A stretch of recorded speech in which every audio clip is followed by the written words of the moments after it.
Kejadian 27. Yakub diberkati Ishak sebagai anak sulung. Ketika Ishak sudah tua dan matanya telah kabur, sehingga ia tidak dapat melihat lagi, dipanggilnyalah Esau, anak sulungnya, serta berkata kepadanya, "Anakku," sahut Esau. "Ya Bapa," berkatalah Ishak. "Lihat, aku sudah tua, aku tidak tahu bila hari kematianku. Maka sekarang, ambillah senjatamu, tabung panah dan busurmu. Pergilah ke padang dan burulah bagiku seekor binatang. Olahlah bagiku makanan yang enak seperti yang ku gemari. Sesudah itu bawalah kepadaku supaya ku makan, agar aku memberkati engkau sebelum aku mati." Tetapi Ribka mendengarkannya ketika Ishak berkata kepada Esau anaknya. Setelah Esau pergi ke padang memburu seekor binatang untuk dibawanya kepada ayahnya, berkatalah Ribka kepada Yakub anaknya, "Telah kudengar ayahmu berkata kepada Esau kakakmu, bawalah bagiku seekor binatang buruan dan olahlah bagiku makanan yang enak supaya aku makan, dan supaya aku memberkati engkau di hadapan Tuhan sebelum aku mati. Maka sekarang anakku, dengarkanlah perkataanku seperti yang kuperintahkan kepadamu. Pergilah ke tempat kambing domba kita, ambillah dari sana 2 anak kambing yang baik, maka aku akan mengolahnya menjadi makanan yang enak bagi ayahmu, seperti yang digemarinya. Bawalah itu kepada ayahmu, supaya dimakannya, agar dia memberkati engkau sebelum ia mati." Lalu kata Yakub kepada Ribka ibunya, "Tetapi Esau kakakku adalah seorang yang berbulu badannya, sedangkan aku ini kulitku licin. Mungkin ayahku akan meraba aku. Maka nanti ia akan menyangka bahwa aku mau memperolok-olok dia. Dengan demikian aku akan mendatangkan kutuk atas diriku dan bukan berkat." Tetapi ibunya berkata kepadanya, "Akulah yang menanggung kutuk itu anakku. Dengarkan saja perkataanku. Pergilah ambil kambing-kambing itu." Lalu ia pergi mengambil kambing-kambing itu dan membawanya kepada ibunya. Sesudah itu ibunya mengolah makanan yang enak seperti yang digemari ayahnya. Kemudian Ribka mengambil pakaian yang indah kepunyaan Esau, anak sulungnya. Pakaian yang disimpannya di rumah lalu disuruhnyalah dikenakan oleh Yakub, anak bungsunya. Dan kulit anak kambing itu dipalutkannya pada kedua tangan Yakub dan pada lehernya yang licin itu. Lalu ia memberikan makanan yang enak dan roti yang telah diolahnya itu kepada Yakub anaknya. Demikianlah Yakub masuk ke tempat ayahnya serta berkata, "Bapa," sahut ayahnya. "Ya anakku, siapakah engkau?" Kata Yakub kepada ayahnya, "Akulah Esau, anak sulungmu. Telah kulakukan seperti yang Bapa katakan kepadaku. Bangunlah, duduklah, dan makanlah daging buruan masakanku ini, agar Bapa memberkati aku." Lalu Ishak berkata kepada anaknya itu, "Lekas juga engkau mendapatkannya anakku." Jawabnya, "Karena Tuhan Allah membuat aku mencapai tujuanku." Lalu kata Ishak kepada Yakub, "Datanglah mendekat anakku, supaya aku meraba engkau apakah engkau ini anakku Esau atau bukan." Maka Yakub mendekati Ishak ayahnya, dan ayahnya itu merabanya serta berkata, "Kalau suara, suara Yakub. Kalau tangan, tangan Esau."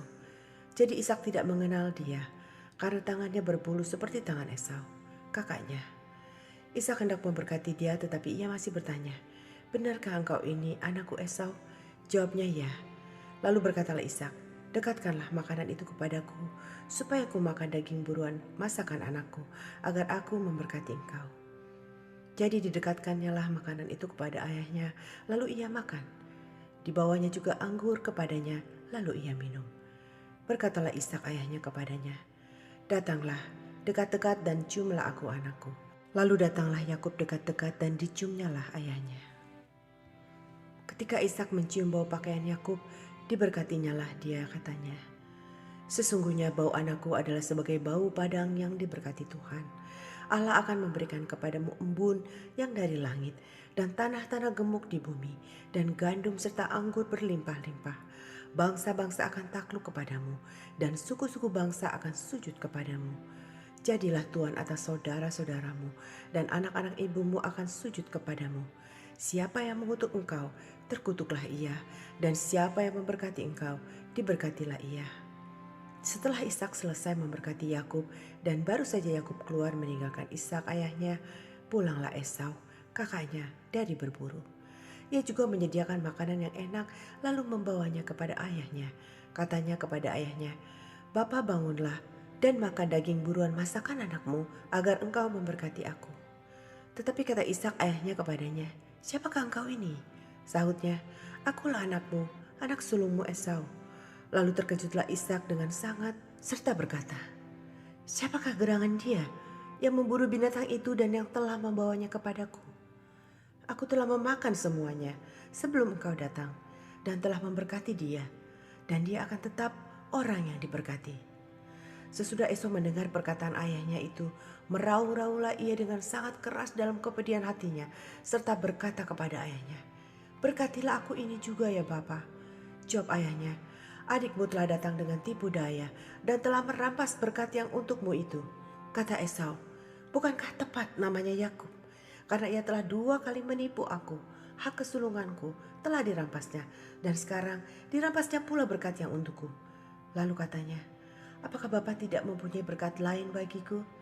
Lalu Ishak menjawab Esau katanya, "Sesungguhnya telah kuangkat dia menjadi tuan atas engkau, dan segala saudaranya telah kuberikan kepadanya menjadi hambanya, dan telah kubekali dia dengan gandum dan anggur. Maka kepadamu apalagi yang dapat kuperbuat ya anakku?"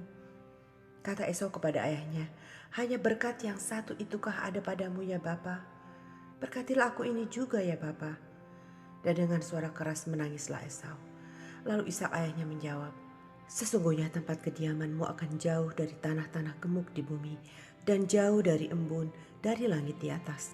Engkau akan hidup dari pedangmu, dan engkau akan menjadi hamba adikmu. Tetapi akan terjadi kelak, apabila engkau berusaha sungguh-sungguh, maka engkau akan melemparkan kuk itu dari tengkukmu."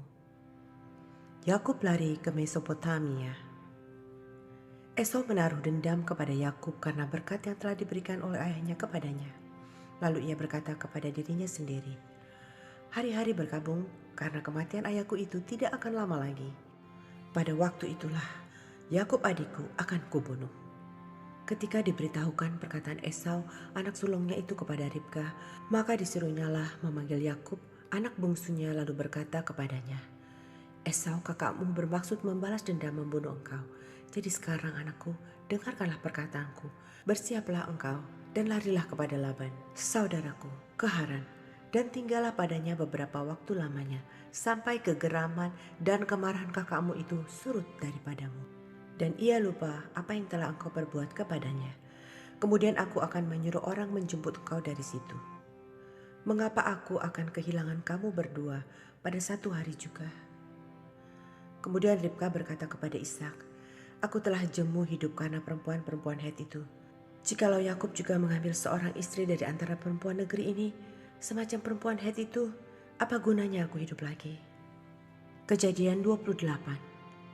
Kemudian Ishak memanggil Yakub lalu memberkati dia, serta memesankan kepadanya, katanya, "Janganlah mengambil istri dari perempuan Kanaan.